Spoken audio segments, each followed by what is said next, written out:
Muito bem, fechei o bloco anterior dizendo que a gente retomaria a conversa, o bate-papo, o debate sobre um tweet, agora há pouco, publicado pelo deputado Paulo Pimenta, do PT do Rio Grande do Sul. Ele disse o seguinte: o povo do Nordeste deu um recado ao Bolsonaro nas urnas em outubro e caso ele se meta a besta e tente visitar alguma cidade nordestina, a recepção não será boa. Ele tentou emplacar, subiu uma tag ali, Nordeste cancela Bolsonaro. Quem nos acompanha em imagens tem aí agora na sua tela o tweet do Paulo Pimenta, que foi líder do PT, entre outras pataquadas que já do passado dele. Eu só quero lembrar que esse tweet diz respeito à viagem que o presidente Jair Bolsonaro fará na sexta-feira à região do Nordeste. Vamos lá, vou abrir agora a roda com você, Andreasa. É o efeito Bill de Blasio, Silvio Navarro.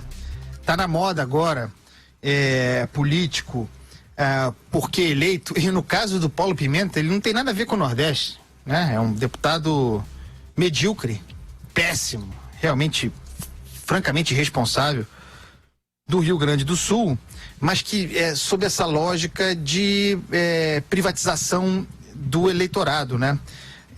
Aquilo que o Bill de Blasio fez. Por que representante do povo, ou por que, no caso do Paulo Pimenta, porque o seu partido ainda é muito forte no Nordeste, eleitoralmente, o sujeito se sente habilitado a ser porta-voz da população local e determinar como as pessoas, quaisquer umas, serão recebidas e tratadas. E nesse caso, sendo uma pessoa pública, um deputado federal, com um tom que pode ser compreendido como de ameaça, que pode ser recebido por alguém irresponsável como um estímulo à ameaça, ao confronto, tudo de que o Brasil não precisa. O debate público no Brasil, pessoal, e a responsabilidade é de todos os agentes políticos, está nesse pé, nesse grau de conflagração. Muito pior do que a depressão econômica é a depressão política, em que o Brasil afunda há muito tempo. Esse investimento permanente no nós contra eles, o petismo inventou isso, levou ao estado da arte, e o bolsonarismo sofistica a seu modo. O Brasil é cindido e as pessoas lucram político-eleitoralmente com isso. Então nós temos, veja que loucura, um deputado federal, um homem público, representante popular, que tem assento na Casa do Povo, dizendo que o presidente da República não deveria ir a uma determinada região privatizada pelo lulopetismo e que seria mal recebido lá. E isso vai passando como coisa natural, como se fosse parte aceitável do debate público, como se isso não fosse um absurdo absoluto. Nós estamos indo por um caminho grave nesse país aqui. Este programa bate nessa tecla. O caminho da conflagração institucional, da inimizade permanente, é o caminho da ruína de um país. Ô Vera, vamos lá, completa seu raciocínio então que você traçava no bloco anterior. Pois é, o raciocínio do que o Andreasa está fazendo, a ruína de um país, porque os mesmos que nos tacam pedras diariamente, quando a gente aponta aqui as mazelas do governo, as incongruências, as inconsistências, às vezes em que o governo investe contra a própria pauta, tira o foco das reformas, tira o foco dos projetos realmente estruturantes do país, é aquele que nos aplaude quando a gente aponta também sem nenhum, também com desassombro, também sem nenhum grau de vinculação, que é o que se faz quando se tem honestidade intelectual no debate, que esse tipo de manifestação é um absurdo. A gente não está no cangaço em que há territórios vedados à entrada deste ou daquele político. O presidente Jair Bolsonaro foi eleito em outubro, final de outubro, teve 57 milhões de votos. Não tem essa de o que as cidades do Nordeste mostraram nas urnas. Bolsonaro pode não ter ganhado nas urnas no Nordeste, mas é presidente do Nordeste tanto quanto das demais regiões do país. E deve ir e tem a obrigação de ir a todas as regiões do país, governar para todas elas, assisti-las, saber das suas necessidades, dar respostas a elas. Isso se espera de um governante. Quando o líder do partido, do principal partido da oposição, faz esse tipo de manifestação autoritária, antirrepublicana nas suas redes sociais, ele mostra porque ele virou, há alguns meses, uma pessoa que só sabe gritar Lula livre, Lula livre, Lula livre, papaguear isso por aí, não tem outra pauta, não tem outra agenda, e mostra porque o PT está relegado a esse papel triste que ele próprio se impôs, de um partido que só sabe gritar diariamente pela liberdade de um preso condenado em 2 instâncias que cumpre pena por corrupção, lavagem de dinheiro. É lamentável. E aí, Alexandre? Olha, é nessas horas que a gente que fica aqui nesse cabo de guerra discutindo em relação aos problemas de governo e tal, essas horas o PT lembra que existe, como a gente pelo menos se livrou do PT no governo, né? O PT levou uma paulada histórica na eleição do ano passado, foi apeado, já tinha sido apeado o poder, mas o ano passado realmente foi uma goleada, um 7-1.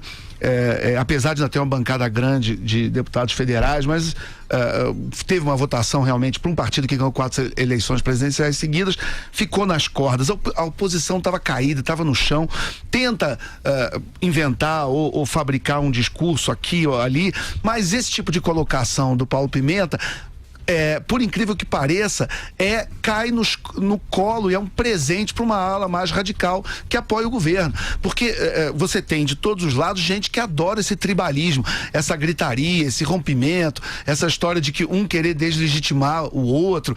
Então, por exemplo, tem uma deputada do PSOL, o nome dela, deixa eu até dar uma olhada aqui, chama Talíria Petroni. A Talíria Petroni foi à ONU pedir intervenção no Brasil, enfim.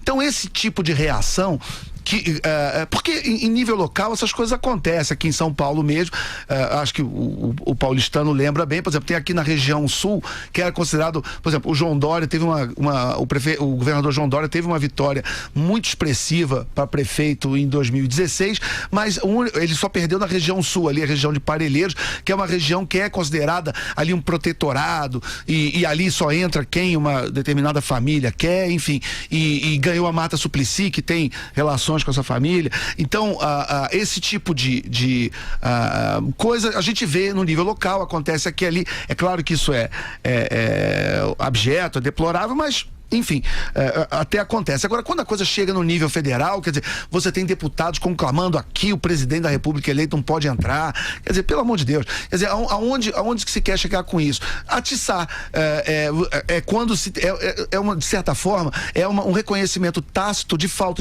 de argumento, falta de proposta para o país, falta de qualquer projeto para apresentar para a população brasileira.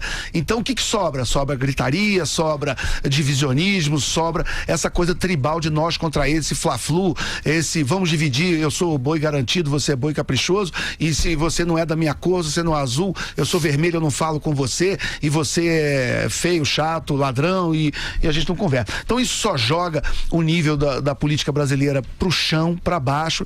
Não é disso que o país precisa.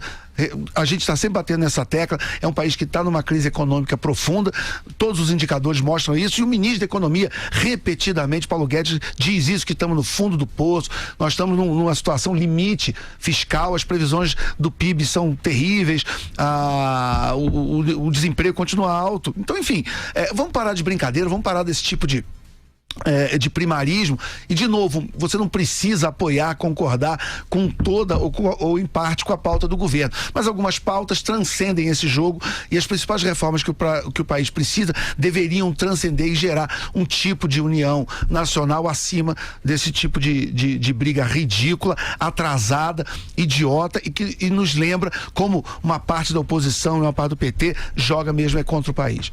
E aí você vê que o líder do governo na Câmara também joga contra o país, né? A gente acabou de ver agora os sites publicando que na reunião de líderes de hoje, o presidente da Câmara, Rodrigo Maia, anunciou o rompimento com o líder do governo na Câmara, Major Vitor Hugo, pelo fato de que ele distribuiu nas suas redes sociais, ele, líder do governo, um meme com o presidente da Câmara carregando um saco de dinheiro nas costas.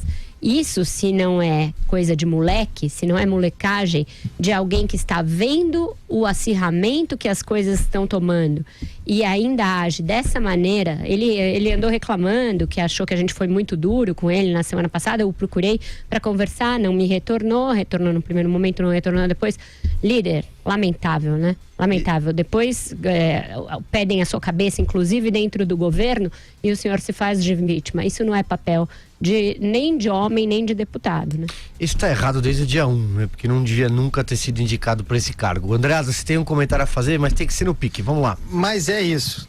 É péssimo líder, né? Não tem ideia do que seja política, né? É um revolucionário, né?